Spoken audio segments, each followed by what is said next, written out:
there's a lot of ego and a lot of attitude and written rules that you don't know about, and I'm getting a little fed up with it. I'd rather just stay small. I like, yeah, yeah. I mean,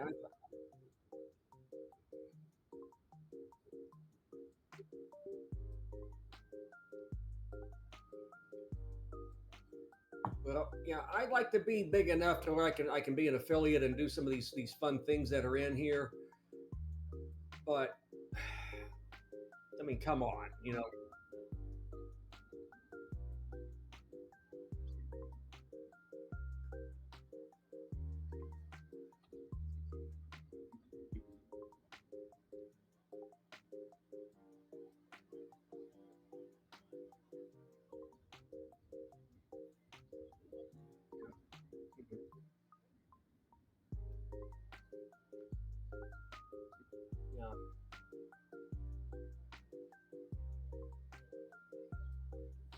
So it's showing live with me. I'm in here.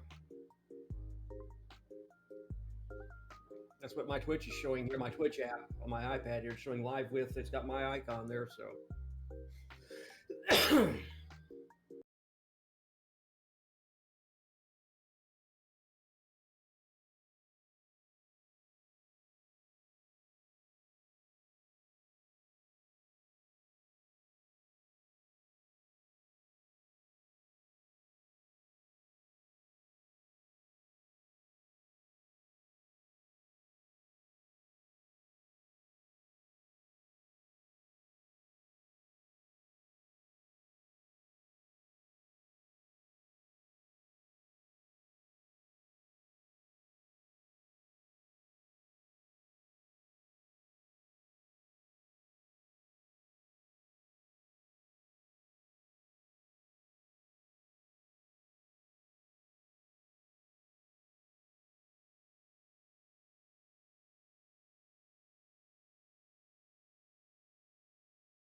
All right, guys, welcome in. Had a little trouble with that intro there. We apologize. I knew our mics were on, so I had to cut the music. I know you guys were enjoying that very slow moving music. I'm Commander John Beck. I've and got I'm Viper 1973. yes, sir, and this is Left is the New Right. This is going to be a short form political show where we kind of talk about everything that's in the news. What's coming up with this U.S. election coming up here in 2 weeks. We're going to be talking about polls today, accuracy, those sort of things. We're going to be talking about what's happened in the last week within this election and within politics all around the U.S. Viper is going to be our expert analyst. I will be our host who also adds input. But this man is an amazing political scientist. His expert his expertise, especially in Scottish politics, Irish politics, as well as U.S. politics. This is my former professor, my guy, my friend. I cannot wait to do this show, guys. Viper, you want to add anything for an intro? Well, yeah, I mean, people like you are the reason why I got in this profession. I mean, I'm never going to retire with a big bank account. You don't do that when you're in the teaching side of things. Despite all the school you have to go to get this, to get a doctorate and all that right there. But you invest in people, that sort of thing. So yeah, it's good to been keeping up with you all these years and finally doing something together like this. We had some good discussions back in the day when you were sitting behind the desk and I was behind the lectern, and now just kind of banding back and forth in your WWE show. Right then, I thought, hey, wait a second, let's do a show here. There's something here, and here we are. So, yeah, it should be fun. Yep. Be a little unhinged, perhaps, but. Definitely, and I just want to say, guys, that this show is not going to be overly political. We're not going to try to force you one way or the other. This is a show about open discussion. This is a show with two guys who are sort of in the middle. I would say both are left-leaning, but in the middle and have the ability to call out the other side. And also, you're correct, Aces. We will not be throwing headsets as well. Yeah, we're already being called out here. It's well, I haven't got a headset on to throw right now, so don't worry about it. So let's go ahead and start. We were talking last week. You had a very interesting theory. I wouldn't even say it's a theory. I think there's some basis of fact behind every theory. The degrees of that, you can argue about. But I wanted to go into the polls. Who you think, based on which polls you really trust, are leading. And then we'll kind of talk about how your theory about how the Republicans are boosting some of the low quality polls to try to give him an advantage. So let me go ahead and cut this music. We'll get on to our other thing. Do you want to start with the election map, or do you want to start with one of the other sites that you sent me? Let's start that election map real quick. All right, let's transition. And you just kind of lead the way and show me where to look here. Sure. Now we got a little bit of delay here on. Okay, here we go. Here comes the map. Yeah, this right here is one of the websites I go to here. This is 270towin.com. 270, by the way, being the minimum number of electoral votes a candidate needs to win the presidency or the vice presidency, hence the name here. And what you're looking at here, I can't see exactly what map, or I'm going to kind of see if I can zoom in here a little bit. I don't know if this is their consensus map or what that is right there. User created map. I think it's hit reset map there. That yep. Button right underneath there. There we go. Hit reset map. Yeah, I was doing my own calculations last night to figure out exactly what he's going to need. Yeah, this right here is kind of where things now stand based upon the aggregate of polls right there. And the states that are in, tan there are the states that we're calling the so-called swing states. Particularly, three of them are particularly important to both, and those are what the so-called blue wall, the Wisconsin, Michigan, and Pennsylvania.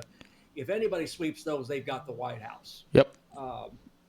Pretty much. And then you've got Nevada, Arizona, North Carolina, and Georgia. These are the 7 states right now that everybody is within the so-called margin of error, according to what we've been seeing. In other words, we can't tell who's actually ahead at this point in time. States that are got some shade of red or blue are definitely going in one direction or the other, and probably are not going to change. They could.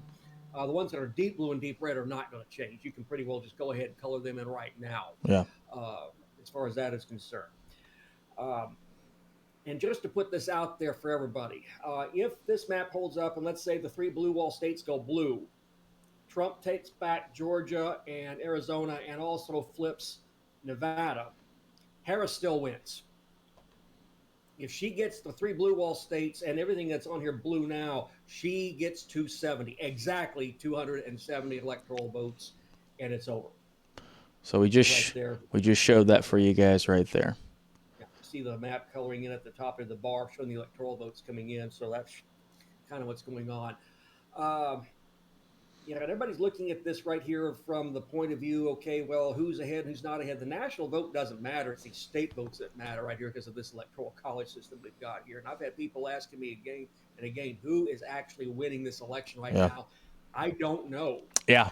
I really don't.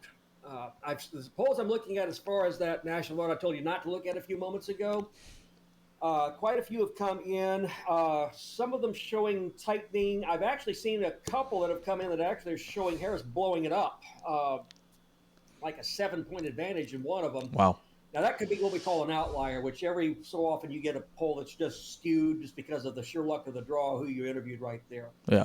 Um, but I've seen more than one of those. But the majority of them show things tightening at this point, which we knew that was going to happen. Her numbers are going down slightly, but she's not really tanking. Trump, on the other hand, is kind of coming up. Again, Yeah. he's not going through the roof, but he's kind of coming up. That's, I think, some of the people who were really not too warm on Trump, but probably predisposed to vote for him. I'd say probably more voting against Harris than voting for Trump, if you know what I mean. And Yeah. they're kind of coming home, if you know what I mean, right there. Um, I think we're going to see a nail-bitingly close election on election night, and we may not know who wins on election night. Yeah. Do you think that's the people that you said were going away from Harris and like not necessarily loving Trump, but voting like reluctantly voting? Is that the unpopularity of two flawed candidates, you think? Or is that Certainly, we got a different election that we got. We were almost going to get the election that nobody wanted, which was a rematch of 4 years ago, and the American people were very clear about that. yeah. That's the reason why Nikki Haley, when she was running against Trump this spring for the Republican nomination, said the first party that jettisons its 80-year-old presidential candidate wins the election. Well, the Democrats did Yeah. that when Biden's age showed through, when they couldn't give him a scripted moment. He had to be basically Yeah. without any handlers there, no hiding the situation versus Trump, and he made Trump look coherent. Yeah.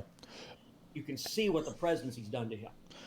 I want to talk about that because you just brought up a really good point of jettisoning the 80-year-old incumbent.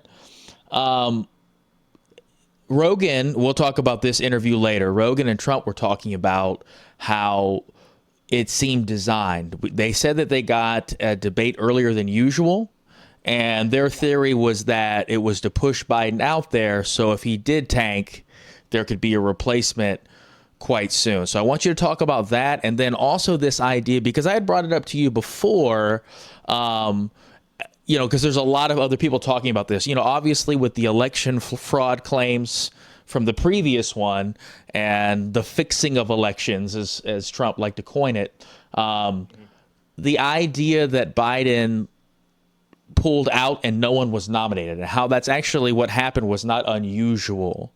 So if you could just talk about a couple of those things. I find the idea of putting an early debate out there with intent of basically test driving Biden really early on absurd. I mean, the nomination contests were over before they began this year. Nobody usually takes on an incumbent president with any credibility. And the last two times it did happen was, actually, the last three times it happened was Reagan taking on Ford in the '76 election, and that helped elect Jimmy Carter. And then Ted Kennedy 4 years later took on Carter, that bruised him. And then you had Bush being challenged in '92 by Pat Buchanan. In each instance, the incumbent president got renominated, but was battered and bruised that they lost the general election in the autumn. Yeah. So when you have a credible challenger against an incumbent president, it usually elects the other party in November. We did not have a credible challenger this time, either side. It was over. So why not go ahead and get the debate going? And if, by the way, if the Democrats were trying to push Biden out there with intent of test driving him, there's no way Trump's campaign would have accepted a debate like that. Yeah. They would not, in my view, there's just no way that they would have done that. They would have just not have debated him in the hopes that there would be no reason to replace him, knowing that they had the election. But I think that maybe it worked the other way too. You could say it worked the other way, where they felt like they had to get him out there to get an easy win and did not foresee. It's hard to say that they wouldn't foresee him being pulled, though. Well, I don't think they foresaw the kind of pressure that would be put on him, and I don't know for sure that they expected to see Biden flailing as badly as he was out there. the presidency does awful things to the mind and to the body. I mean, look at how much he's aged in just 4 years Yeah. physically. Um, Yeah. If you go back and look at that escalator video, you can see it. It's look quite at look, evident. I'm not talking Trump. I'm talking Biden here. I mean, look what's happening now. Both. Yeah. Yeah. But I mean, the White House has always been very careful about packaging the president very carefully and putting best foot forward. So it's not like they didn't realize something was going on here, but until they put Biden and Trump side by side, it wasn't really apparent just how Biden's cognition abilities have really declined. Yeah. And it took that right there. Now Trump's are not any better, but he had the better Slightly. show. Slightly. I will say that Biden could have not have done the Rogan interview that Trump just did, and connected. Yeah, I don't know, and I did listen. I finally did get to listen to a little bit of that right there. Uh, when Trump talks about what he knows, he is able to stay on message, but that's Yeah. all he knows. Yeah. He Exactly. did not address what Rogan was trying to get him to address. Rogan kept trying to pull him back to the questions he was answering. Tried Trump to help wanted him. to talk about his crowd sizes. Yep. Tried to help him.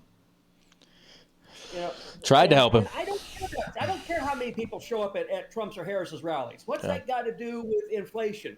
What has that got to do with immigration? What has that got to do with the border? What has it got to do with what's going on in Israel right now? Not a damn thing. Yeah. That's what people want to hear about. Yeah. So to get into the polls thing, you have an interesting theory that I kind of want you to go through. We kind of talked about the map, the blue wall that she needs to maintain, because if she gets that blue wall, there's really no path to victory for him. So what do you think about some of the Republican strategies, or your theory of the Republican strategies of them trying to find these low quality polls to try to boost up the perception that he's winning the race? Okay, this, let me point out right here, is nothing that is proven, and it is not my theory. This is something that's been put out there by others. By the way, we got a couple of questions starting up here in chat. Yep. We'll want to address that a little bit here.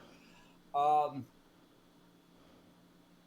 Trump, in my view, was not going to win the national popular vote yet again. This would be 3 consecutive elections based on what we're seeing, that he will lose the popular vote. What seems quite, I would say most likely, but certainly very possible, is what happened 8 years ago, where Harris wins the popular vote, Trump wins the electoral college, and therefore the presidency. That's the one that really matters right there. I do not see Trump winning the popular vote nationally. It could happen. Yeah, I don't either. I think California alone would be too much to overcome. But as far as those polls are concerned, right there, it's what they call the bandwagon effect. People tend to be more likely to support somebody when, hey, jump on the bandwagon. This is where the winner's going here. Yeah. People want to vote for the winner a lot of the time.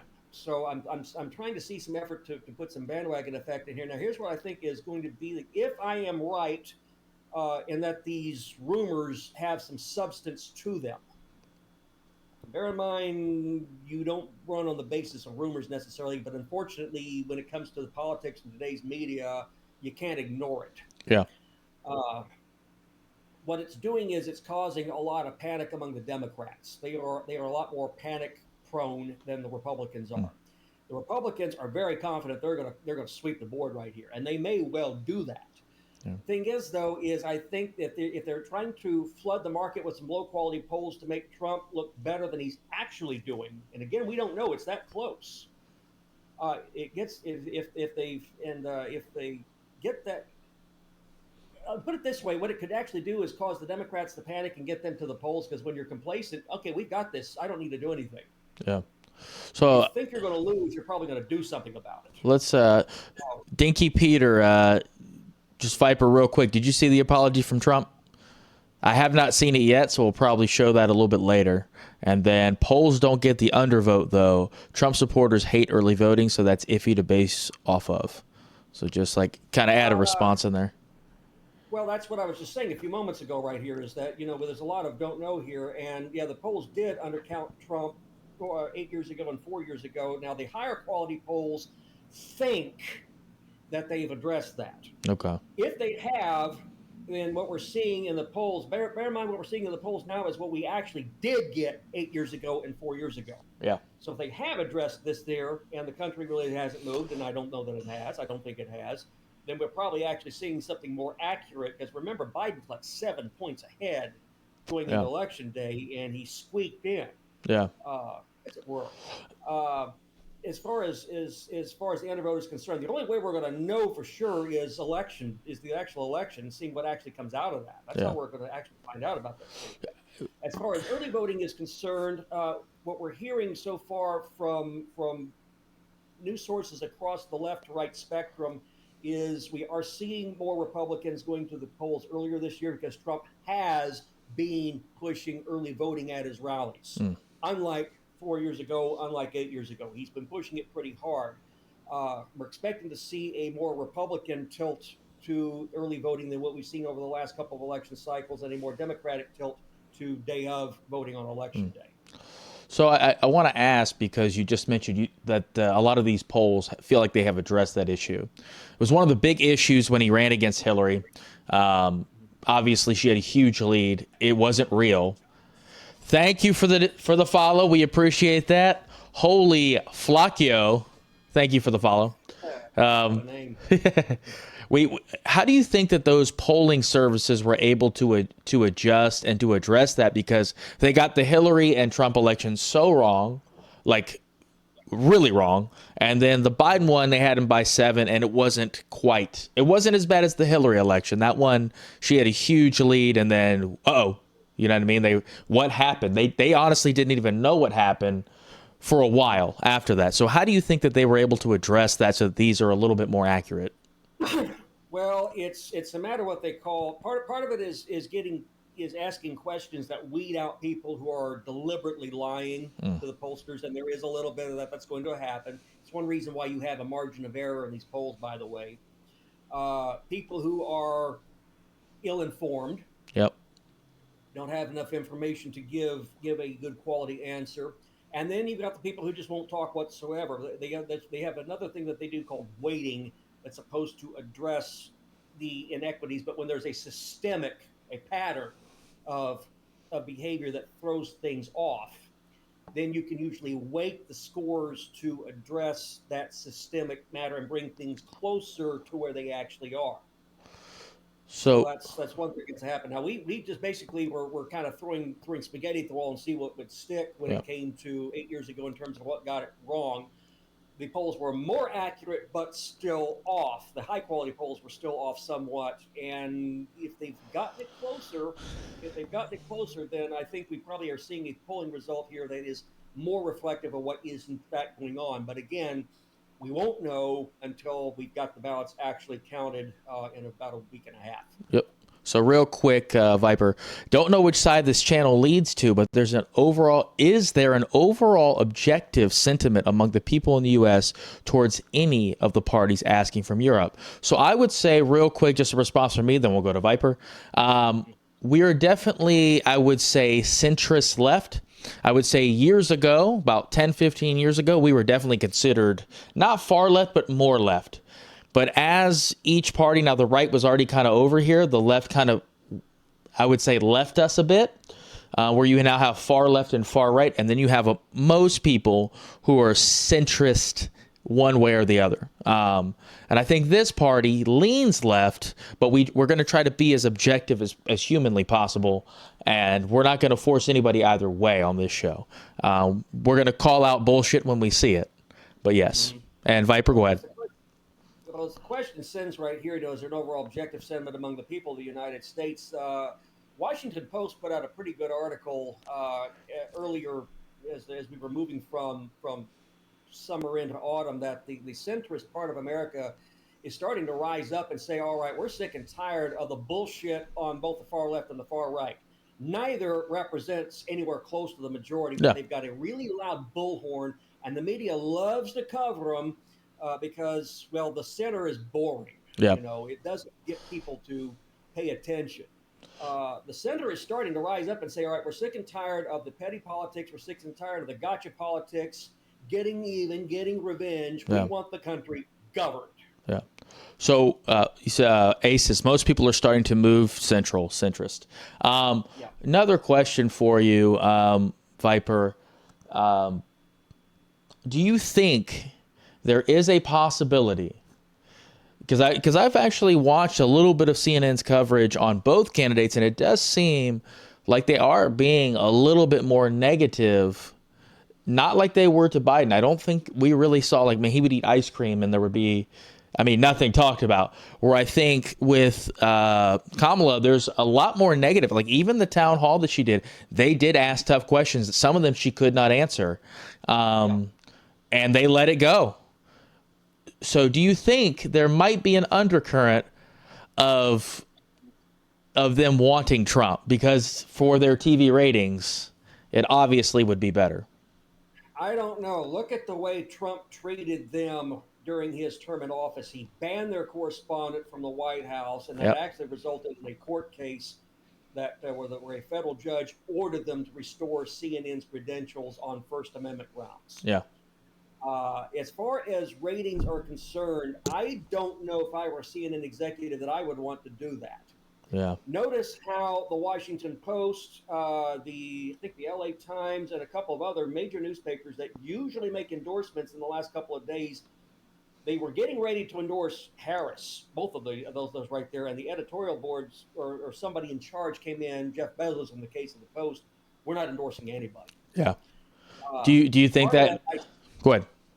The accusation, at least that was leveled at Jeff Bezos by his editorial board, was that, hey, you're getting ready for a potential Trump presidency, and him getting ready to get even on people, on journalists who do not cover him positively, at least from his view, in terms of what is being positive right there. In fact, a number of board members of both newspapers resigned immediately, and both newspapers reported significant numbers of people canceling their subscriptions just because of that. Yeah.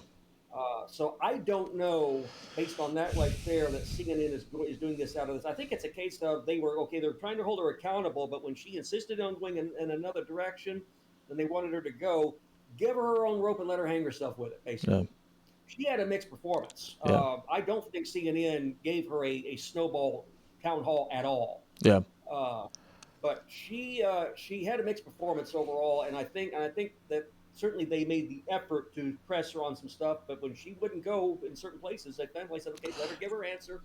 Let her raise up the flagpole and see who salutes it." Yeah, I mean, I would definitely say that Anderson Cooper and David Axelrod, who, I mean, very close Obama ally and aide, both barbecued her a few times on her answers. I mean, Axelrod pretty much straight up said this was a miss as far as the town hall and trying to like come across with the answers and be relatable. Yeah. So it definitely was not the coverage I think we've seen in the past 8 years.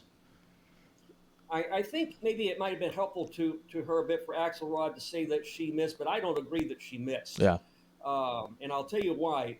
They did an interview afterwards with with some of the people who asked questions. Bear in mind that audience was full of people who were not decided.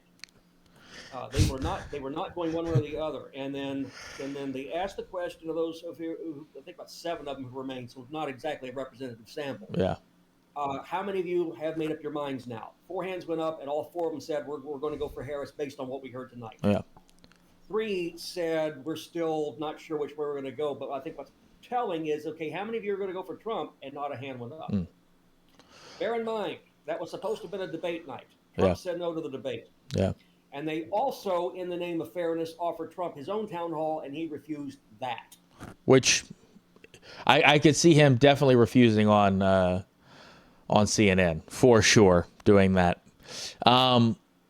So I do want to get into a little bit more of the town hall and stuff.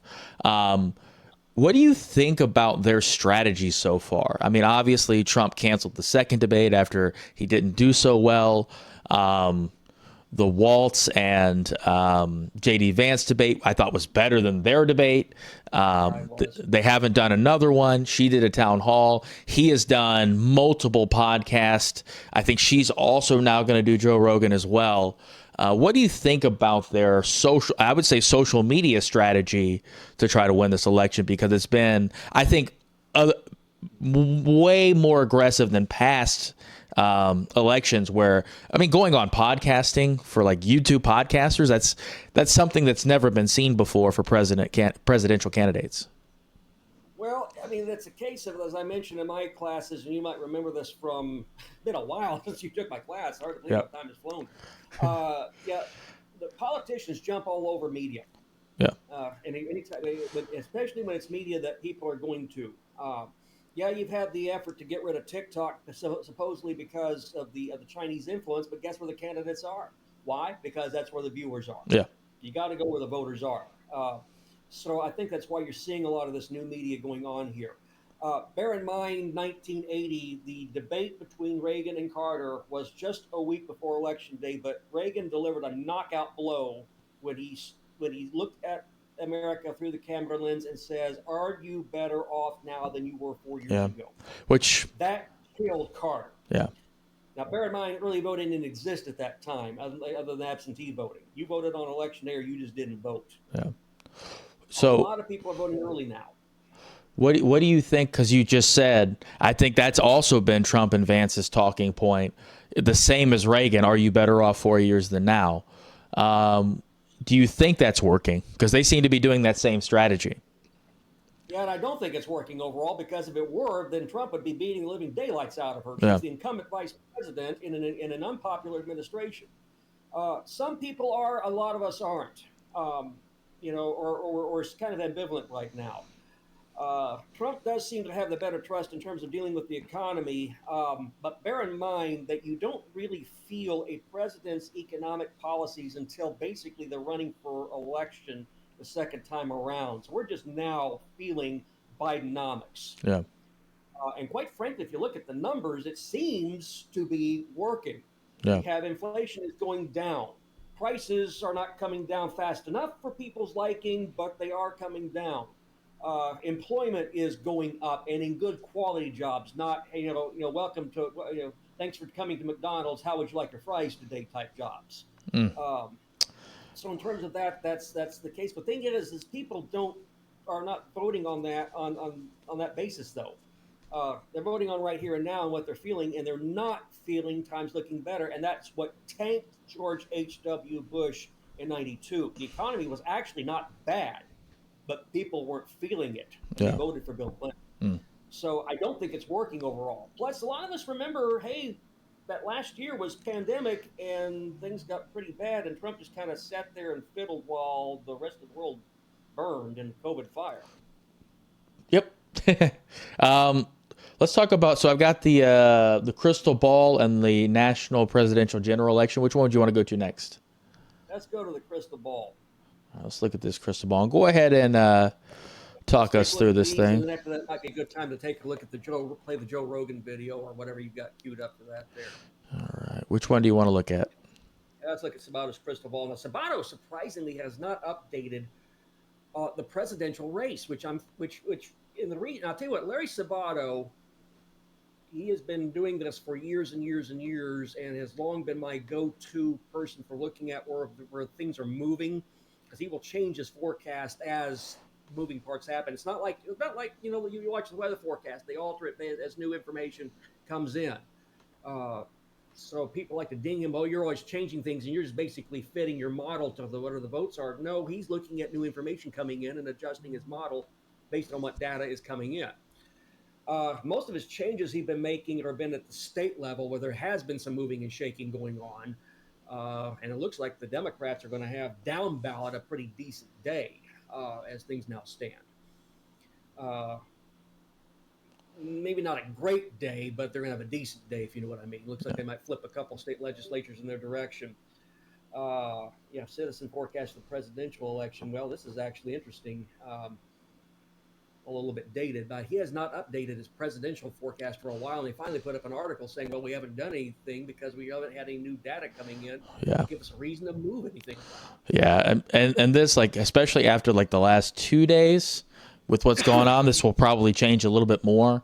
I mean, I think Trump did Rogan. His vice president did Theo Vaughn. Those are two big podcasts. She had a rally in Houston where she had Beyonce and some other people show up. So I think there could be a little bit more of a skew than what we're seeing here. For rallies, if you're going to go off crowd size, which is a terrible way to gauge voter engagement, her crowd sizes are much larger than his. Yeah. But you can't gauge off of that. Those are the activists who show up. They're going to show up no matter what. If anything, it might actually play somewhat into what I mentioned earlier about the Democrats are in panic mode and therefore getting out and doing something. The Republicans are thinking, we've got this. Why are we bothering? Oh, Trump did Theo too. Thank you, Dinky Pete. That's a possibility. But again, I'm just kind of doing what I hate to do, which is throw spaghetti at the wall and seeing what sticks. All I can do is basically go off what information I'm seeing and interpret it based on that, bearing in mind the media do skew things to favor their own editorial bias, if you know what I mean. So I've got to kind of look at that. Dinky Pete, you said it kind of making. I think that the Trump interview, and I lean left, but I understand that elections are about people you relate to, right? Yeah. That's one reason why Hillary lost so bad, was just very unrelatable, robotic in answers. Trump did a wonder, especially when you get to the energy section of the Rogan podcast where he's talking about when I know he does the weird, it's a bird cemetery. I know he does that whole bit, but not that part of it. That's a good impression of him. Have you ever seen it? You been under one? It's a bird cemetery. It's that's a whole bit. No grinning. You got to pout the lips. It's a bird cemetery. Bird cemetery. I don't know if you've seen it, but that was interesting. I thought that as it got further along, because they talked about nuclear power, they talked about windmills, they talked about a lot of these things, how to reroute water so some of our farmland's a little bit more fertile. He did a really good job of being relatable in that section. Obviously, when they were first talking about the presidency, I don't think he did great. He was like, my crowd size, you've never seen he did a lot of that stuff. And that part is, that's the billionaire New Yorker part that he always has. But when he got into the windmills and he got into how to find better sources of electricity and renewable resources and how some of the red tape is just pretty much, I don't want to say bribes, but, you have all of these red tape that you have to get through. And some of it's real, right? Some of it's definitely real. And then a lot of it is just, I live in California. It's a lot of contractors. Thank you guys. Thank you. We appreciate that. It's a lot of contractors being held up by this eco tape. Like Bill Maher, he told a story about how he tried to get an energy efficient shed in his backyard that would bring in the sun and fuel his home without having to be hooked up to California Power. It took him 3 years to get through red tape to build one shed in his private backyard residence. So that's a lot of what he was talking about. And it was very relatable, especially to someone who lives in California, to understand that. He also talked, they got into the UFC and boxing, and Trump is a fight fan. And I think that section also made him look very relatable to the everyday average man who's watching the Joe Rogan podcast. I haven't seen the Theo Vaughn, so I can't talk about it. But I know at least on that podcast, he seemed very relatable. Viper, you mentioned that a lot of people that you had talked to felt like he was incoherent. I got to tell you, when he got to those two topics, he was very coherent and it was easy to follow. So when you get him on something he knows something about, he's fine. Yeah, go ahead. But when he's not on that, when you hit him with something else, he's struggling for answers. Yeah, because Rogan did that's when he pivots to areas like that he knows will score with his base, that resonate with his base, like talking about immigration policy and some of the connections he tries to make with immigration aren't there, but still it fires them up. Neither one of them are good on immigration. She cannot admit that they ever made a mistake, which is a fatal flaw, and then it's just, you're watching two people. He immediately goes to the murderers and all of that stuff, and then she immediately goes to, well, we never made a mistake and there's more to do, so I don't talk about that. Just admit that you didn't do enough at first. You learned that lesson, and these are the steps going forward. If you just said that and were a relatable person, that answer would already be done. They wouldn't ask you, but they keep asking her about it because of that, as Axelrod said, word salad answer, that where you just can't get unburdened by what has been speech that you keep getting from her. You know what I mean? Let me address that, and then I think it'd be a good time to show the Rogan video. I'll need to take a short break while that's going on there. But yeah, I live at the border, and I can tell you that all the stuff that Trump is alleging is going on with murders and stuff coming across is absolute crap. Uh, there are illegal immigrants coming across, and they were coming across in large droves. And a lot of that was because of the failures of the Biden, Trump, Obama, Bush, Clinton, Bush, Reagan, Carter, Ford, Nixon administrations to address this problem. And I will tell you what, there was one point where where you can cut through the word salad, and Kamala does have a point. Is that bipartisan bill that both parties were overwhelmingly ready to ram through Congress and put on Biden's desk that would have addressed a lot of this, got tanked because Trump basically called the Republicans and said, I don't want this here. This is going to make Biden look good. Do not pass this thing. This is not a Republican issue. This is not a Democratic issue. This is an American issue, and both parties need to cut the crap and address it. Yeah. Let's go ahead and get it. I first am going to show this. I don't know if it was Dinky Peter. I think you mentioned the apology video, so we'll show this. Viper, if you want to step out, take a quick break. I will get this thing going here for you guys. I had to type in Trump to YouTube, so hopefully it'll cancel the show thinking I'm a Republican. Get him off of here. Get him off. So we're going to show this real quick, guys. Viper, your audio is still on, so just be aware. All right, let's get in here. We are going to cut this feed. All right, so this is the apology video from earlier. Apologies about the ad. And this. Probably that.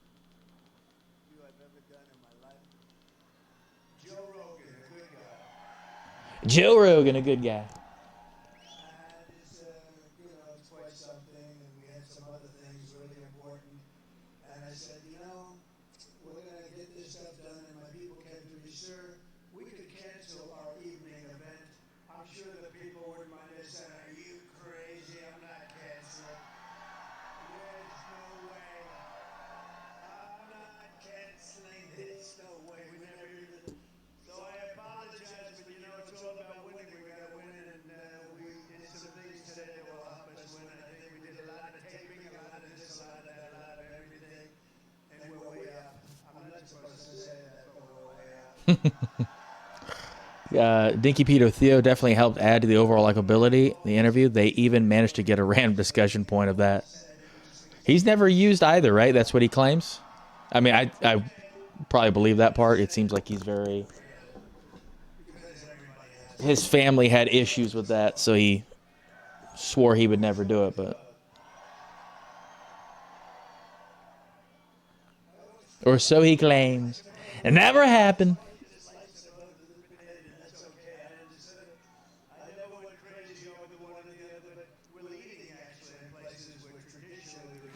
That was an interesting apology. Is that what that was? Is that what that was? Yeah. That's an interesting. Hey, we're winning. I apologize, but we had to win. We got to do it. Yeah. Okay. All right. Next. So I'm going to pick up real quick. You mentioned, that we were going to be talking about some other countries in here. I want to show kind of point out this immigration thing is not just an American matter right now. Ireland. Oh, it's all over the world. It has to go to the polls in a national election not later than March. Now their system's different. An election can happen at any time. In fact, we were supposed to make an announcement this week. The three-party, center-right government center right. Two of the parties are center right, and then they've got the Greens in there, which is about as left as you get. So interesting mix of parties right there. But they were supposed to announce an election date this week. I need to go back and check the news. I may have missed a headline. But anyhow, the Sinn Féin, which is a pretty left-wing party, in fact, tied into the Irish Republican Army, so they've got frankly, some terrorist ties behind them, were actually leading the polls for most of the current 5-year term of Dáil Éireann, the lower house of the elected house of the Irish Parliament, that determines who forms the government.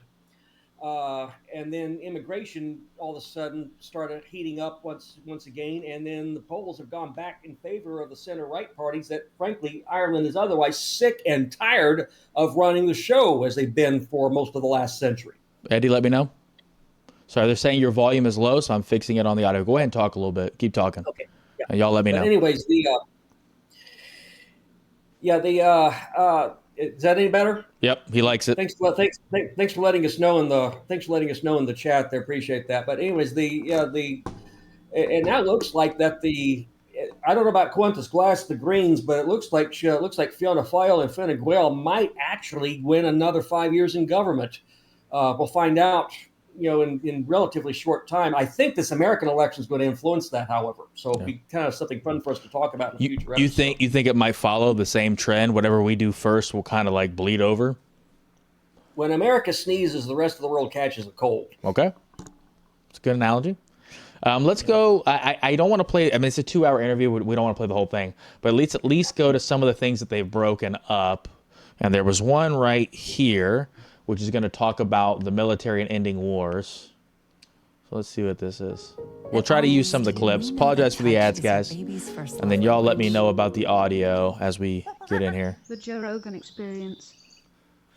I think I had a great relationship with the military, basically. But, I didn't like certain people. I would have gotten them out if I thought. Audio's pretty low, but I guess it's on purpose right now. The election was different. I can move it up. Fired, all of them quickly. Most of them I did fire.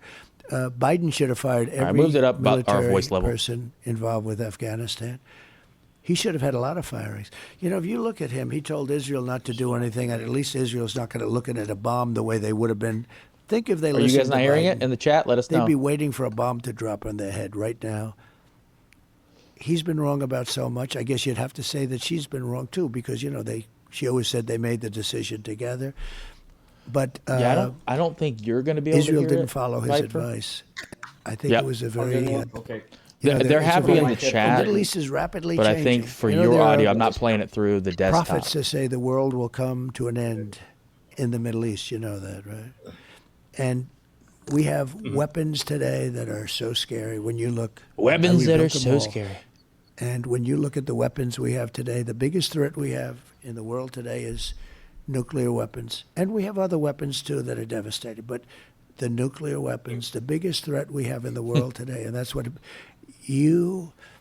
I was talking about de-escalation with both China and Russia. I'm telling you, we were going to de-escalate. They were going to de-escalate. You got to be careful. It's a little tricky playing with them. You will find interesting. He did They don't answer do the it, Putin maybe. thing.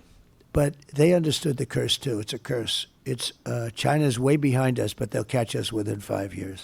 So let's imagine, let's say you win in November. What do you do differently, and how do you change this course that it seems we are on for World War III? How do you get us out of Ukraine? How do you stop what's going on in the Middle East? How do you put a stop to this? Well, it's a very to me, it's an easy question because I think I can do it easily, but it's a complex question. It's an in the easy sense question. that the times change. Every day changes.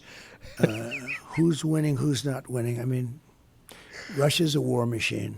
Whether you like it or not, it just grinds along. You speak to people like Viktor Orban, he'll tell you. It's The easy question part. So he answers the Ukraine. You know how he said that he would have Ukraine done in one day? If I were there, it would have never happened. But what could you do just- now? If you well, get into office in right January, now- what right could you do now? Right now, you would get both of them. I know both very well. I know both very well. And again, I cannot. Oh, yeah, I do what not if- want to tell you, for the purpose of looking smart to five people that that say, "Oh, he was great," because if I told you exactly what I do, I could never make the deal.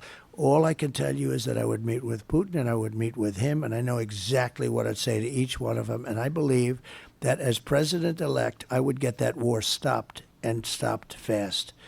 You know, we have tremendous power in the United States if you know how to use the power. I stopped other wars just by the use of tariffs. I got Macron of France. Good guy, like a friend of mine, but he's a wise guy. And he's a person that likes France, and he was going to tax our companies. I say, and I sent all the smartest guys. I sent Mnuchin, and they all failed me. And I said, I'll do it myself. And I called him. I said, Emmanuel, you're taxing American companies. We're not going to allow you to do that. Oh, Donald, I cannot do it. Nothing I can do. It's already been passed. I said, Emmanuel, if you do that, I'm going to put 100% tariff on your wines and champagnes that come into the United States. Can't do that. And you're going to regret that you ever did it. He said, Donald, please, that's not fair.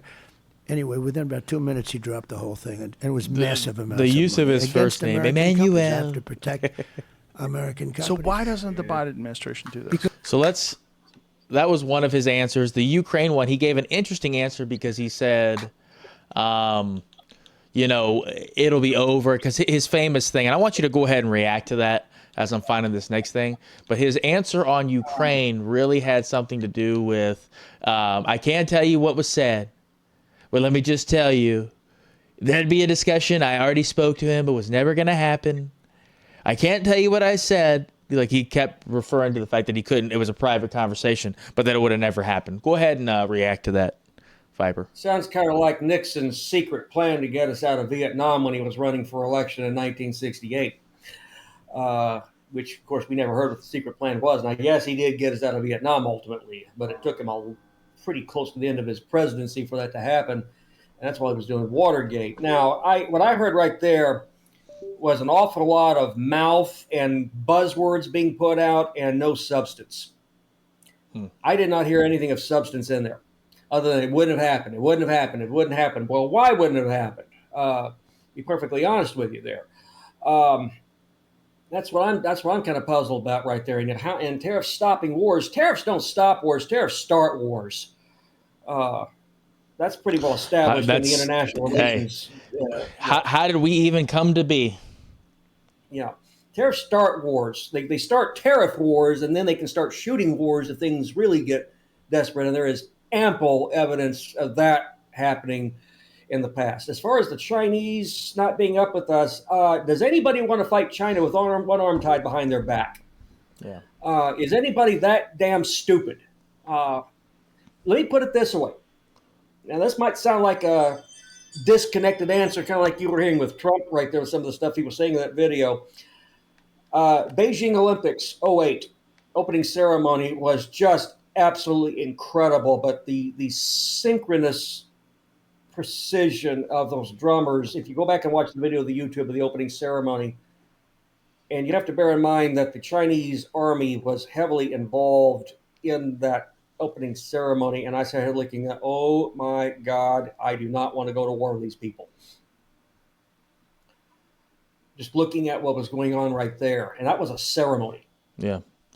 It wasn't military, that was a ceremony. I do want to say he did also, and this is one of the things I think was one of the worst things about Biden's presidency, was the pulling out of Iraq, the way it was handled.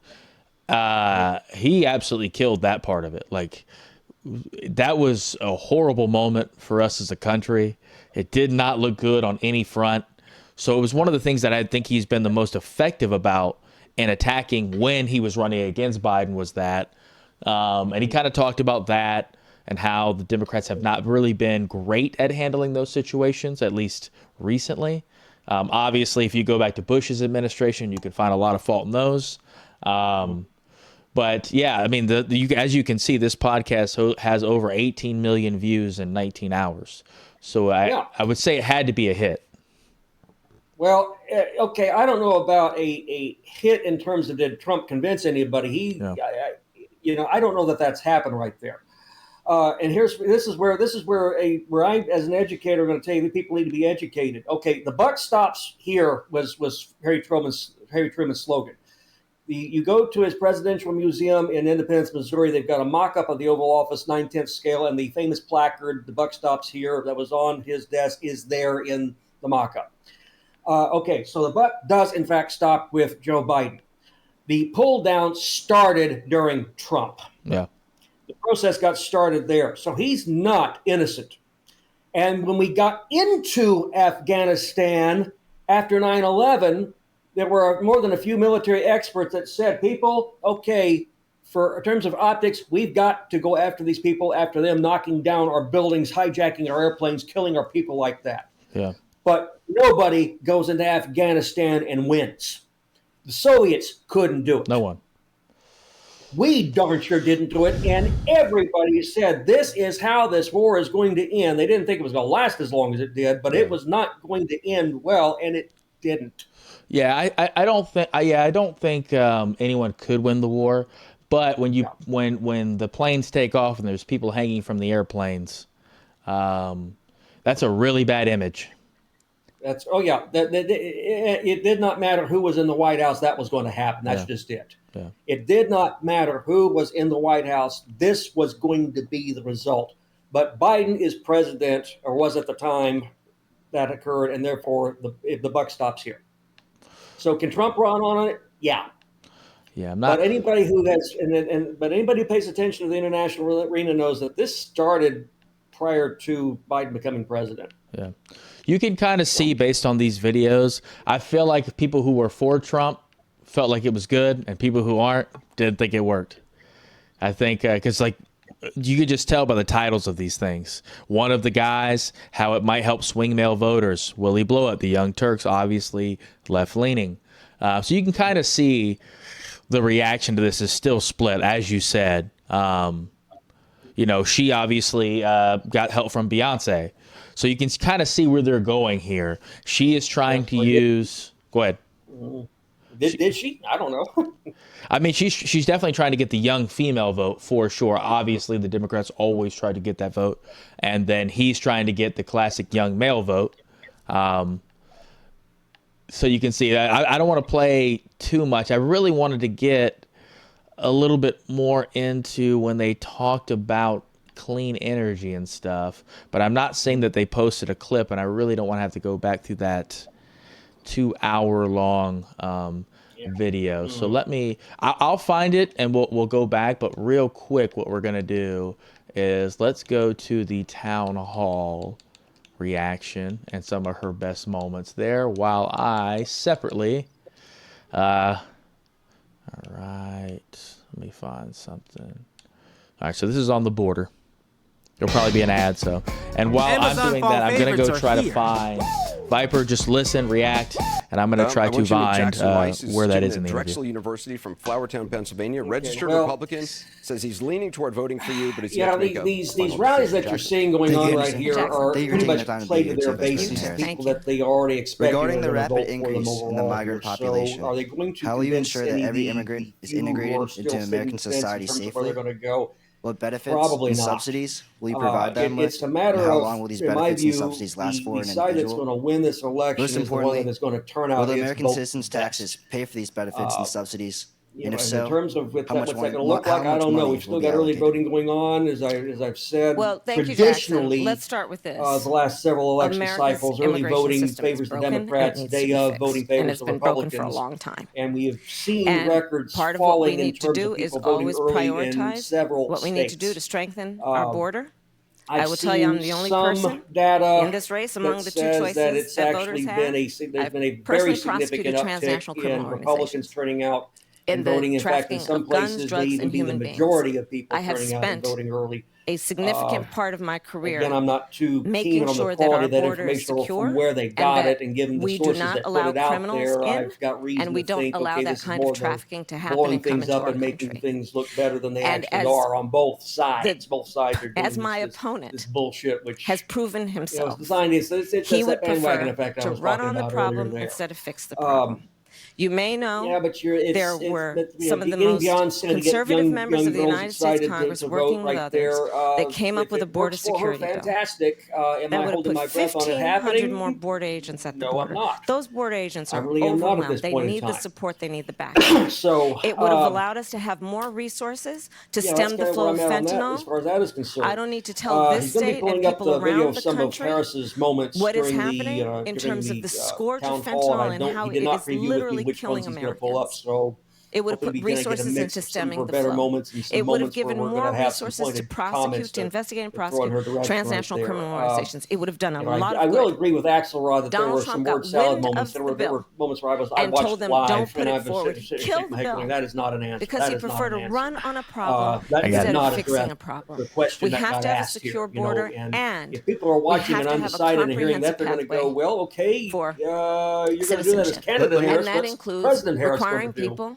And that's a hardworking legitimate people, thing to to be asking, I earn think. citizenship and do it in a comprehensive, humane, and orderly You got a manner. Let me video ask you yet? about that. I mean, you talk about the By the bill way, that Donald Trump guys, let us quashed. know in the That was in comments what are you thinking about what we're 2024. doing so far. You talk Let us about the know. bill This he tried to is get this is kind passed of new in territory for both of us, 2021. and That we're wasn't able interested to in your get feedback. passed. Definitely. 2022, And 2023, we there have were feedback record with your border questions, too. crossings. So- Your So what did you think? I didn't really get to hear your administration response. I had to took a go. hundreds of executive don't have an actions audio to tech guy. stem the flow. Numbers Well, kept what I'm going saying up. is Finally, Beyonce in basically might help get out the 2024, base right there, but is it just going to in actually June, get 3 weeks but before the election's going the to turn first down to presidential debate with which Joe party does a Biden, better job of turning out you its voters. institute executive Yeah. actions that had a dramatic And impact. I really have shut seen down some people crossing over. statistics Why in didn't terms your of administration who do is that in apparently 2022, turning out and voting 2023? early. These record numbers. The First only, of all, you're statistic exactly I right, think it's Anderson. reliable And as of is we're today, seeing a record we number of have people voting early. cut the flow Yeah. of in this first immigration week, by over these half. In states fact, the numbers that I have saw most started it. recently, illegal. But in terms of who's casting about at this point in time, so I'm taking a look to see what my Red Raiders are doing. They're winning. Yes, they're winning.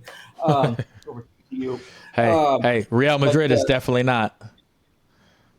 They're down Yikes. 4-0. Yikes! To whom? Barcelona. Whom? Oh, well, okay. The Clásico. El Clásico. Well, I wish. Yeah, there you go. But anyways, we need to work some sports into this. That being said, some of the data in terms of who is voting early is coming from sources that I don't quite trust. Yeah. And both parties are trying to make themselves look better than they're actually doing. Than I suspect. Let's. Bandwagon effect. I found it. It's At Harbor 52 Freight, we're committed to minutes ensuring in, our so I'll tools go are in here. expertly engineered. And I just and want you to built react last. to what is said here. Okay, yeah, here we go. We'll get Joe's question first here. We would have been paying off debt, and we would have had. So this is him about the and don't economy. forget, If he had by been able to growth, stay in, the word growth we'd have is paid off the actually more debt. important in a way because you could have the same gonna debt, put but my if you headphones double back your on, growth, and by all the of way, a this is sudden getting you're a little under on my level. side here, Yep. so. Yep. But still, we should pay off debt. You know, if you viewed this. $35 trillion right now. It's a lot. But they get But if you look into at the asset value, if you looked at it purely as an asset oil and value, natural resources. we have oil underground, we have water, we have mountains, we have the assets are so enormous. But regardless of that, we've got $35 trillion in debt. We should pay it off. And we would have started paying off debt and probably even given further tax reductions. I want to get it down to 15%. We're going to do more business. But when you get hit with a COVID, everything stops and you have to With keep a these COVID. businesses alive. The businesses were dying. I mean, they were just dying. This whole place, this country was going to die. Are there influences outside of environmental that keep people from wanting to drill for oil and frack and do those sort of things outside of the environmental concerns, which are legitimate, of course? No, but, I understand. but Well, are there they're not- other yeah. influences that maybe over accentuate or over exaggerate these environmental effects? Are people being influenced in a way where they're trying to keep us from producing American oil? Yeah. Yeah. So the environmental is the biggest tool for stopping growth, the biggest tool. The other is regulation. And if you speak to Elon, he said the regulation now to send a rocket up to anywhere, even if you do everything, it's becoming impossible.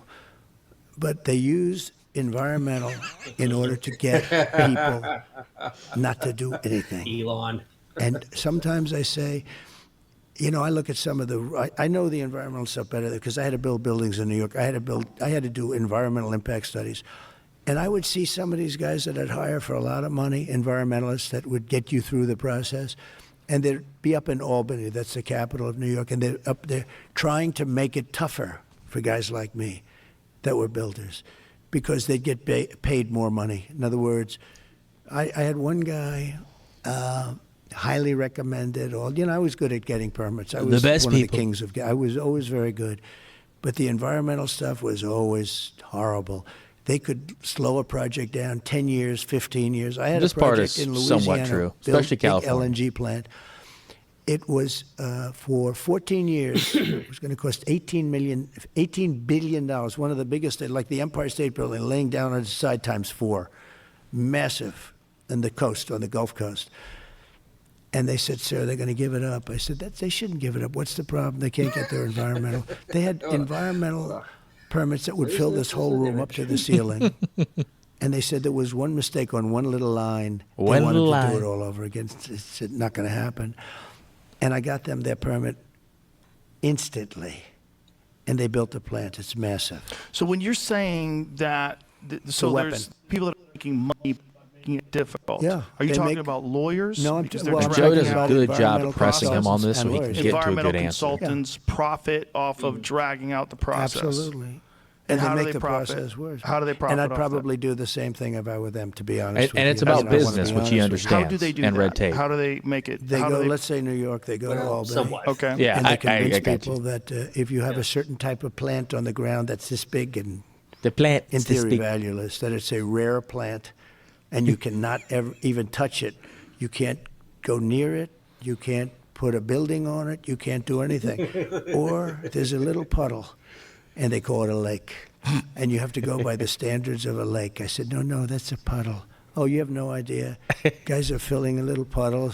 You have no idea what they do. And so That's a Use it as pond. a way to stop you.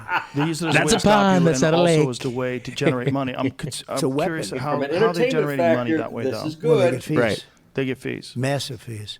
And- You pay And these he- guys- People and, rely you know, on although them it's as silly, experts because coherent. they're the people that they go Which to when they I have think to is run these important studies in the first because- But place. some of them are just bad guys, and they're trying to make it more. Joe's and more really good difficult. at They have a asking lot of questions power. and letting follow up and then being like, he didn't I quite hit think it. they maybe had more. They didn't have as much with me because I would Well, get through them, and I understood it. okay, there's a difference between sounding coherent and being coherent. Very true.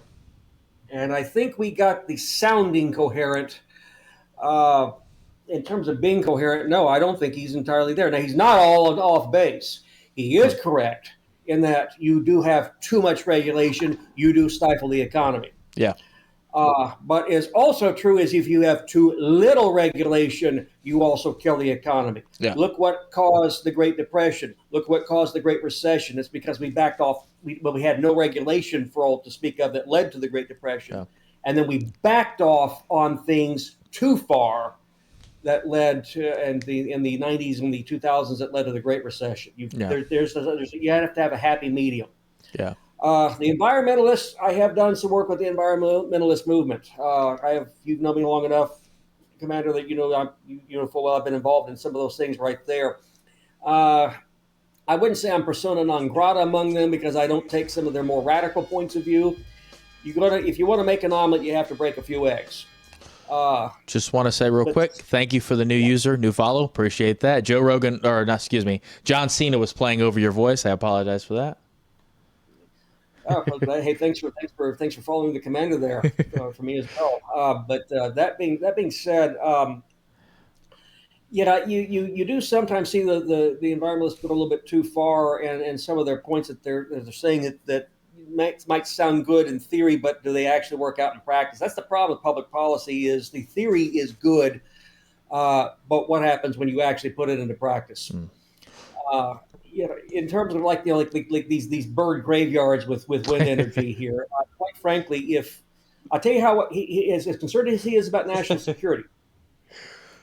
Okay, this is I'm going to sound as incoherent as Trump does No, for a second. it was right funny here. because I didn't expect you to say that. Yeah, well, okay, but still, sometimes the disconnect acts as a connection.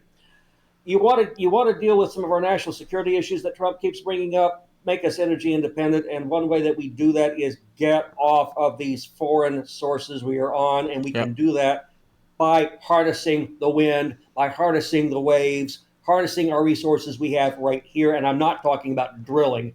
I'm talking about get some of those wind farms going. Yeah, they don't look all that great. You know, the aesthetics are not that good. But if we and solar power as well, we have abundant sunshine around here. Yep. Real quick, just to address Can't Speak 66 in the chat. But if the market is free, doesn't the market get its shit together if the government just lets it be free? I got you, Can't Speak. Answer to that is no. Answer to that is no, because that's laissez-faire economics you're describing right there. And laissez-faire economics is exactly what got us into the Great Depression. You do not want too much regulation. There is proof of that right there, that too much regulation does stifle innovation. It does stifle job creation and all that stuff right there. There is just like there's too much, then too little, there's also too little.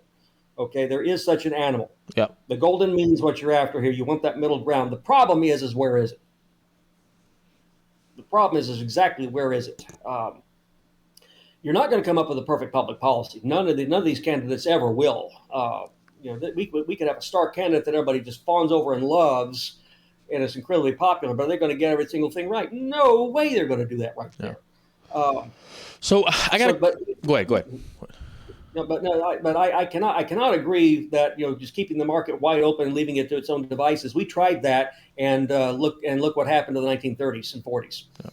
Let me ask you about the economy, because when Trump was in office, gas prices were lower. A lot of the eggs were cheaper. A lot of the daily things were cheaper, right? Mm-hmm. Biden has been, and we're starting to see the inflation be stemmed, the flow be stemmed, a lot of these things. What to you economically should be next? What is going to be the winning argument that would make the economy better and also help in this election? Because we obviously want to decrease some taxes while also taking some regulations away. But where is the line for the regulations? Because we have to protect workers. We do have to protect the environment. There are some legitimate environmental concerns. How do we stop the, underhand pocket money when people are stretching out projects too long? Because that's one of California's big problems is contractors can't build, the environmental regulations and all the inspectors and all of the I have had people inspect my jobs, and every single time it's something different, and every single time they find something else wrong that the previous inspector did not find. So what does that look like to you?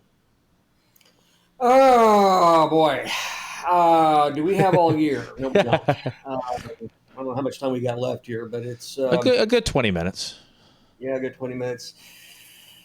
I think the short answer is, but it's not a winning answer. It's patience. People don't have it. To be perfectly honest, prices were artificially lower during the pandemic because of lack of demand, and then when people went back to work, all of a sudden we saw a skyrocketing occur.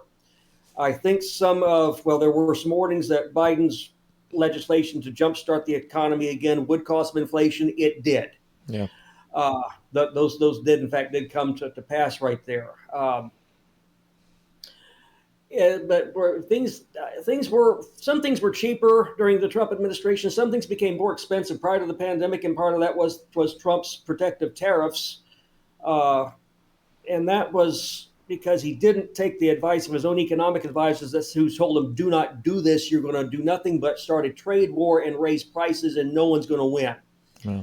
The economy is just too globalized for that sort of thing. I think what we need to do is, Biden did not back off on some of those tariffs. I think if he backed off on some of Trump's tariffs, we'd see some prices going down, maybe. Yeah. I think we'd also would have seen some businesses going, "Hey, wait a second, we've got more money now. We can keep prices where they are and not pay the tariffs, and therefore keep the money here." Except trickle down economics doesn't work. We tried that in the 80s, and we saw how that went in several countries. Yeah. Several countries that tried it, and it didn't work in a single one of them. Well, I mean, the idea that you put the money up here and it trickles down when they'll just buy another yacht is... A lot of them didn't exactly. They'll buy the yacht, and that might put the yacht worker to work. And what about the rest of us? Yeah. Except a lot just didn't trickle down. That's just it. The theory. It's one of those deals where the theory looks brilliant on paper, but in practice, forget it. Yeah. It's I wouldn't say it was quite the failure that communism has been. Again, a brilliant theory on paper, but in practice, it has failed every single time it's been attempted. So, I don't fly. That's a theory that operates on whoever the one guy at the top is being really honorable. Literally, Robin Hood would be the only person that could work communism. Yeah. Let me go ahead. Yeah, go ahead. That comment in the chat's pretty good right there. So, for me as a Swede, at least California is a socialist state, but it's complicated. We have cheap food and rent, but really expensive fuel. It's a bit strange, this economy in Sweden. Go ahead, Viper. Want to tackle that? Well, energy is what creates everything. That's just it. If the energy industry goes bottom up, so does everything else. It's going to be a domino effect. Can I ask? Maybe you already know, Viper. Can't speak. Is one of the issues that you guys don't have any natural like gas and oil resources, so you have to import? Is that why? Is it something along those lines? Because America, I feel like Trump and them also drilled a lot more, which also lowered prices. So is that the main issue for you guys? Yeah, he's saying yes, it is. Okay. Because cheap food. I mean, especially if like you guys also have a much more efficient system. Do you guys have the so in California, we always have these props on the ballot. Do you guys have that issue? That's one of our biggest issues is that there's always a new prop. And although these things are well intended, what ends up happening is something gets voted. Obviously, it's on the ballot a couple months before it goes into effect. So how do you strategically and economically plan for a prop that goes on that you have to have all of this money allocated for? Do you guys have that in Sweden? But we import food also. Okay. Import a lot of food. Well, they have to because they're up north. They can't grow crops like you can see grown elsewhere, and just because of the geography where it happens to be. Let me Viper real quick. Let me switch over to the other intro camera so we look better. That way, because we're not using that background, so I just wanted to go ahead and get us a little bit bigger. Screen here, I'll come across in a few seconds. Let me add in there also that Sweden has a much lower population, and it's not nearly as dense. A more socialized system works better with a smaller population. Yeah. So what is Sweden's population compared to California? Because we're 10 million according to the last census. So we're 32 or 36 or something, and they're 10 million. Yeah, and plus the population of California. Let me see if I can get the information up here. 11. Okay, so he says 11. Yeah, beautiful. 11 million. Look at you, Viper. Still, look at you, knowing within a million. Yeah, well, everything's always a guess for this sort of stuff here. Everything's kind of a guess. Trying to find the data on California, and I'm not getting anywhere in terms of new user. Welcome in. Thank you so much. Appreciate your joining here. Yeah, 38 million according to the estimated as of 2023, and a significantly denser because it's California's landmass is smaller, much smaller than that of Sweden. Of course, you got to bear in mind Sweden also has a lot of areas that are much closer to the Arctic. I imagine where you do have most people living are concentrated in the south. Yeah. It's where the smaller counties are, but larger population of Sweden to be sure as well. But the resources, just natural flow down. Yeah. So the geography impacts that. The smaller population impacts that right there. There are a lot of other reasons why you've got the significant differences overall right there. I think if you keep Sweden's landmass and its population, but move it further south, which plate tectonics are going to take care of that in a few million years, you might see some differences. But he's making a good point that Norway has a lot more oil and gas. They've got more of a coastline. He just actually can't speak, just said, but our neighbor is Norway with much oil and gas, super expensive country. Yeah, in comparison. Yeah. Yeah. No, dude, you're good. Don't worry never worry about the spelling. No, spelling doesn't count in here. We can figure it out. Yeah. Okay. I mean, our main issue is that we also do the imported oil as well. And a lot of that is because we're so split on drilling for oil with the fracking and the environmental damage it does, that I feel like we have a lot more natural resources than we probably use or should use, which was actually one of the better things that Rogan and Trump went into. Especially there was a story about some of the farmland. I can't remember exactly where it was geographically in the country, but that the water coming from Canada is diverted to the Pacific Ocean instead of trying to divert some of it to this region where all of the land is barren that we could be using for farmland. So, yeah. And by the way, just to follow up on what we were talking about earlier, Norway's population is less than half of that of Sweden. okay. According to Oh, wow. estimates right there. So it's a lower population and more expensive, and same type of principles or different? Well, they've got that oil and gas that they can export at least right there, but they're also having to import a lot more. I mean, it's their land mass is smaller, the population is smaller. The more importing you have to do, the more expensive things go. And I'll give you a point in case, a country I've been to several times, Iceland. Yeah. They don't have a whole lot they can export. They have to import a tremendous amount, and the cost of living there is extremely high. Do you know much about Japan? Because Japan as an island obviously would have to import some things. They do have a lot of exports. Mm-hmm. So is that why they're so expensive as well? And an extremely dense and high population. Yeah. So those are not the only factors, to be sure. There's a lot more to it. It's a lot more complex. But that's a starting point. Yeah. You said, heard the U.S. is the biggest oil drilling country in the world. Is that true?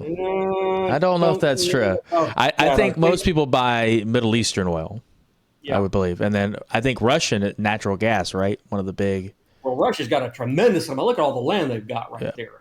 I mean, that's the world's largest country. I think actually Venezuela is up there towards the top.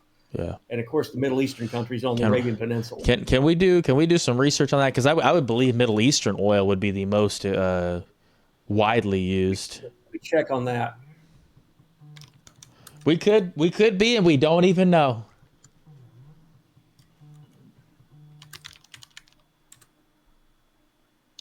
By oil production,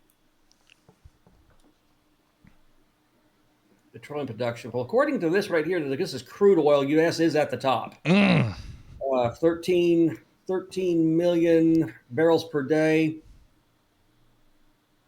The thing is we consume a lot of what we use also. We don't sell a lot of it. And then Russia, which is predictably up there towards the top, and then Saudi Arabia. Yeah. Which I think if you were to go by population, we wouldn't be at the top of the list. Because definitely Saudi Arabia, if they're third and their population size, this is but they've got to be selling, right? I looked this up on Wikipedia, Wikipedia is a good starting point. It's not the joke it used to be. This is according to crude oil, including lease condensate monthly U.S. Energy Information Administration, retrieved the 3rd of April 24. Okay, well, that was informative. I learned something. Can't speak. Thank you for that. We appreciate that. Now, that being said, that is only very recently that occurred. However, the U.S. was still up there, but was third place and distant third place until the middle of last decade. Yeah, and he also said Venezuela, one of the biggest oil fields in the world, and it's so poor. And that is thanks to... Because of I would say government mismanagement of the economy is what caused that right there. Again, that's the reason why you've got, the amount of regulation is a factor. Too much or too little, bad news. But what regulations you put in there also matter. Yeah. What are you regulating it, and why are you regulating it? Yeah. What are the side effects? When I teach government, and I wish I'd done this back in your day. This is something I learned later. Experience is such a great teacher. But government public policy is, well, you get sick, you go to the doctor. The doctor gives you a prescription. The prescription is supposed to make you feel better, if not outright cure your problem. Well, public policy is a prescription for whatever is out there. Now, at least I don't know, those of you who are watching from abroad, you may not see some of the pharmaceutical commercials that air here, but you'll see the couple, the middle-aged couple holding hands in the park with the sun shining overhead, the feel-good moment, and it's got nothing to do with the couple holding hands. It's got to do with a little purple pill that's supposed to cure your GERD that you've got. But if you take a look at purple thing, I think I recognize more than 3 hours, and all the other side effects that they start talking about real fast. They start talking about really fast right there because legally you got to put it out there so they can say, yes, you were warned, but they don't want you to hear it because you might decide that those side effects are bad enough that they're actually worse than getting the problem you have cured. Yeah. So it's the side effects you got to worry about. And can't speak. That probably just has to do with, socialism and communism are two very different things. And communism, the money, because they sell all of that oil. That money floats up here and similar, which is weird because this is almost like communism to me is almost like government run trickle down economics where it just never comes down. It just stays in that one little bubble and everyone else is like getting food rations. Vastly different things, socialism and communism, as you can see with your country compared to Venezuela. Viper, what else do you really want to tackle here? I know we hit polls. I know we hit Trump and the town hall. Do you want to see reaction to the town hall? Do we want to go? Reaction, we're still going to be kind of getting that in because that was the middle of the week right now, and it usually takes several days before we see something like that actually begin to hit. There are supposed to be some further events going on, interviews with the two candidates, but again, we're awfully close. And we can't solve all the world's problems in one 90-minute Twitch session. No. Sure wish we could. I don't know how many people have still got in here right now. We got a few. We got quite a few still. Yeah, 10. Hey, that's a good start. That's a great start. Great Really start. Good start over. Thanks for you all who've come in here. Either you've been with us the whole time or joining us partway through right there. We really appreciate it. Also, if you are in Dr. Justice's class, please type in the chat so he can give you extra credit. We want to make sure. Okay, cool. I'd like to know who. To be perfectly honest, but I will be giving those students an extra credit assignment where they can give the reactions to this. But yeah, I'd like to know who's here. I'm just kind of curious. Here. So if you guys could type in the chat, let us know. Can't speak. We will be back next week. I am going to Philadelphia to watch my Jaguars get crushed at Lincoln Field. So we'll figure out what day we're going to do. We might do an earlier in week thing. I'll be talking to Viper about that, or possibly later. Yeah. Hello, Dinky Peter. What a name there. I do all kinds of imagery with that name. I know, right? I do. I'm sure it has to do with Peter Dinklage, but I do want to get to your prediction right now, which way you would be leaning, and we'll keep talking about this for the next 2 weeks as we get to the election, because I am curious to find out like where you're kind of leaning, where you think it's going to go, and I'll give a prediction as well, and then we'll see as we get there.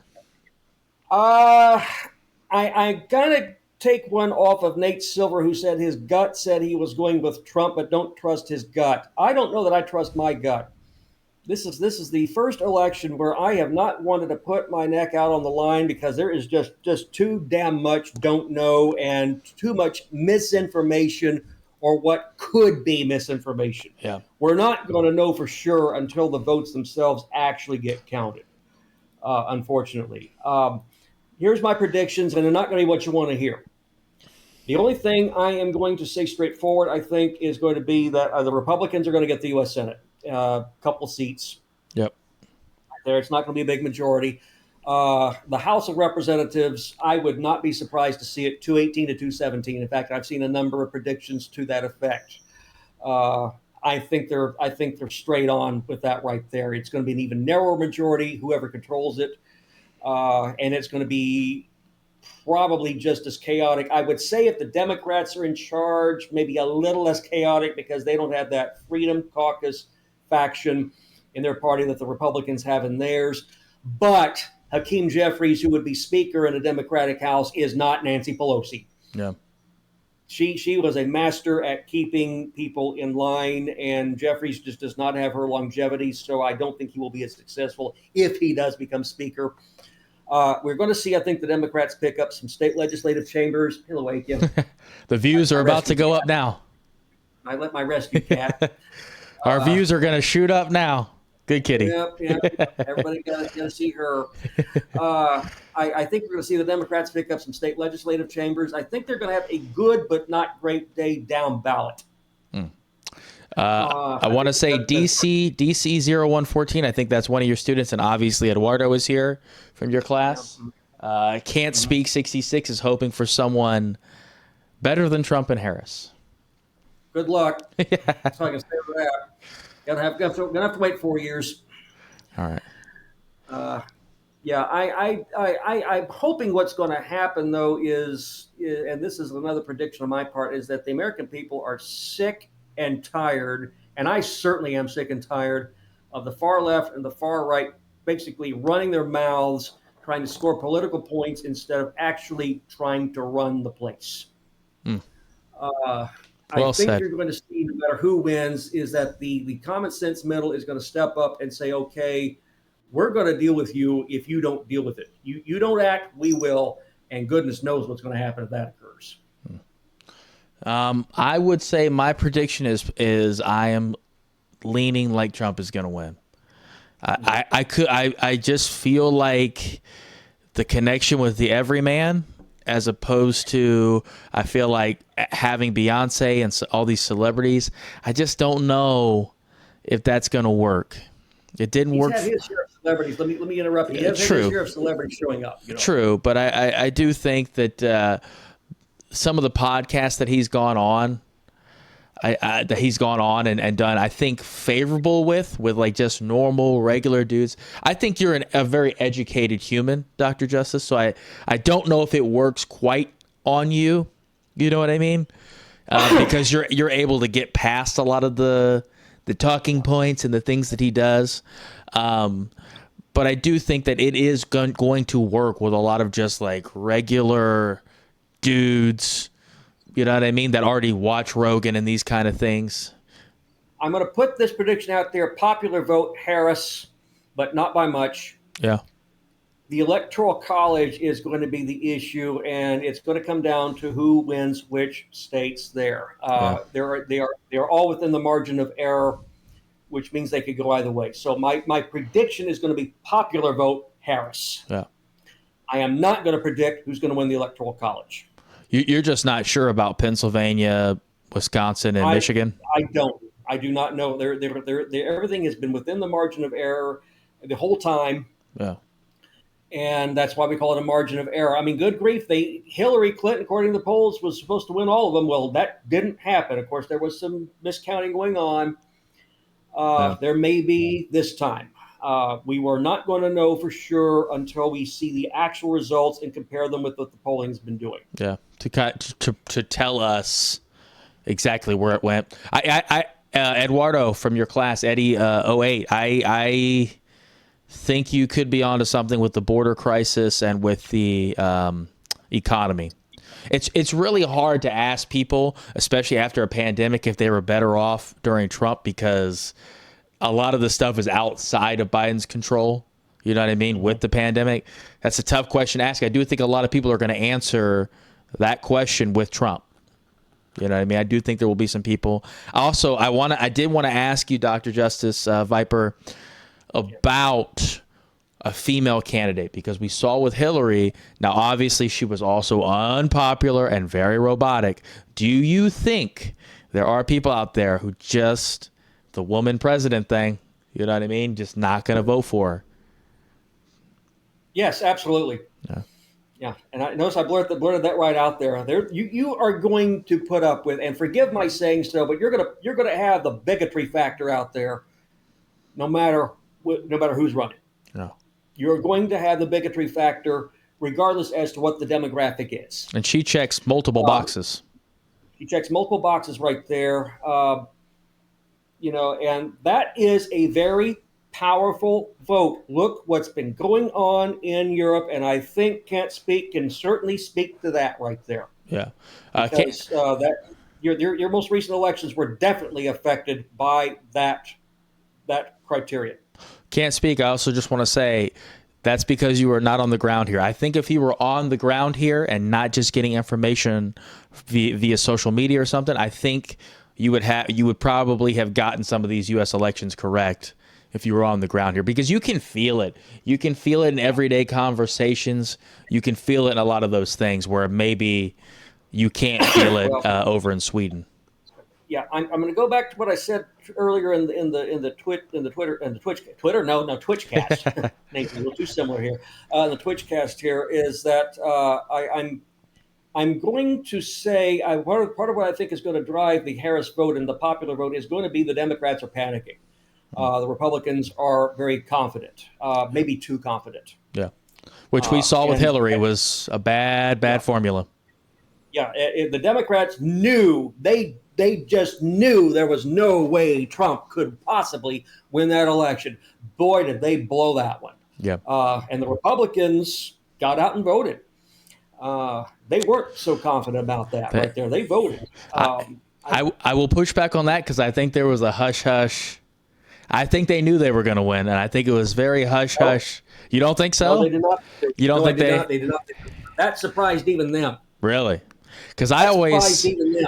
I always thought there was a little undercurrent of like lie to the pollsters, and let's sneak this one in. They have been against the pollsters for well before Trump came on board. Remember, I've said some of my students in here will tell you this. I've mentioned several times here that, and I just lost my train of thought. Damn it. Sorry. But I will tell you straightforward that Trump here it is. Trump is not the cause of a lot of what's going on. He's the result of it. Trump is a reaction. Yeah. Trump is not driving this. Trump is he is the result of it. Now, is he driving some of it as a result of being the result? Yes. A little circular logic right there. I got you. But no, they've been railing against this for a long, long time. But no, the body language of the Republicans on election night 2016, they did not think they were going to do it.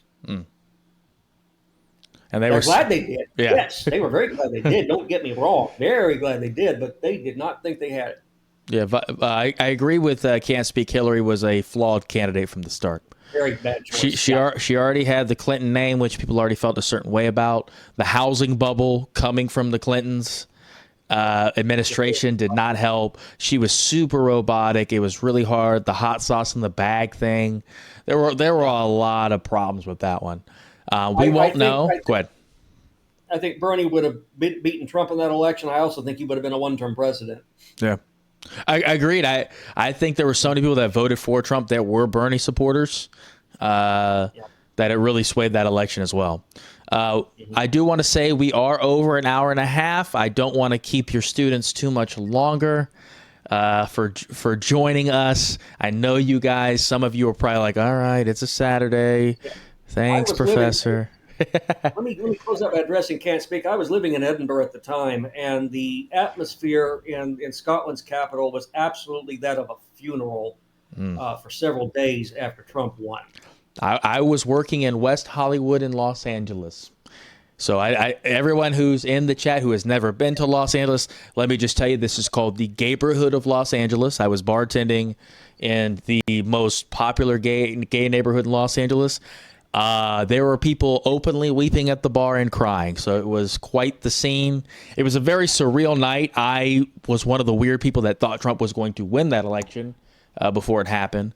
And so when they asked me before, I was like, I think Trump. And they were like, you're crazy. And then when he did, they looked at me like, wow, how did you know? And I'm like, she just didn't connect, man. But when you don't connect with the average every day, it's not about the people on the far sides that are so politically motivated. Like you see, you know who they vote for on their sleeve. It's the more reserved, most of us in the center, connecting with those people that wins the election.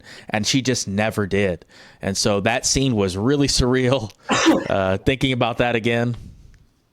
Yeah, well, that's why they call it populism. Trump is not, in my view, a very educated man, but he has a very good sense of street smarts. Absolutely. That is what if it were not for Twitter, the then named Twitter, and him having his pulse very firmly, his thumb very firmly on the pulse of a good chunk of America, he would not have been president in that election. Yeah. Before we sign off, I do want to promote my stuff real quick. I am currently planning to stream at my gaming stream at 12:30 on Sunday. I am doing my 8:30 p.m. stream on Monday. Regardless, I'm going to have to do some unwinding in the evening there. But there's a possibility I may be meeting up with some friends. They haven't gotten back to me yet. So if that is the case, I will cancel that stream and then move it to the evening. So just kind of watch and see what happens. I will go online when I go online. Kayla Gonzalez 10. He's an actor and the people love to watch it. You're 100% right. Listen, Yep. if you were to poll 10 people who and not people who hate Trump already, just 10 just regular normal people who are not sick of either candidate, and ask them which one they would want to listen to, who's more entertaining, I think it would come back Trump. I think you're right on that. He's an actor. I Go ahead. watched a lot of Trump's post-election press conferences during the primary 2016, and they were entertaining. Right. They were fun to watch. Right. Yeah. I do want to say also for my stream, Viper promoted. I'm going to promote a little bit here. When we are done with this, guys, I'm going to take a short break. Then we're going to be doing some college football. So if you guys do like football, stick around. Hopefully I don't lose my mind again. I don't want to give you guys a bad impression watching me play college football. It is a train wreck. So we're going to be doing that later. I'm just like Steve Spurrier. I got to throw the visor. So after this stream, I'm going to take a quick break. I want to thank everybody that did come in. I know that you guys have not watched me before, but thank you guys for being a part of this. This is something we're going to do every week. I will be streaming some college football later. I will not stream on Sunday, so watch Viper stream Sunday. I'm not streaming on Monday, so watch Viper stream Monday. I will be back Tuesday and Wednesday for sure, and then we will figure out what day the show will be next week. All right. Fantastic. Thank you for your comments, Eddie, and everybody else. Appreciate your being here. And I think we had a good start. Great show, number one. Let's see who turns out next time, though. That's the real tale of the tale. We'll just have to see what's in the news next week and see if we can get the same viewership. All right. Fantastic. Tell your friends. Thank you, Viper. Thank you, Commander. We will see you guys next week.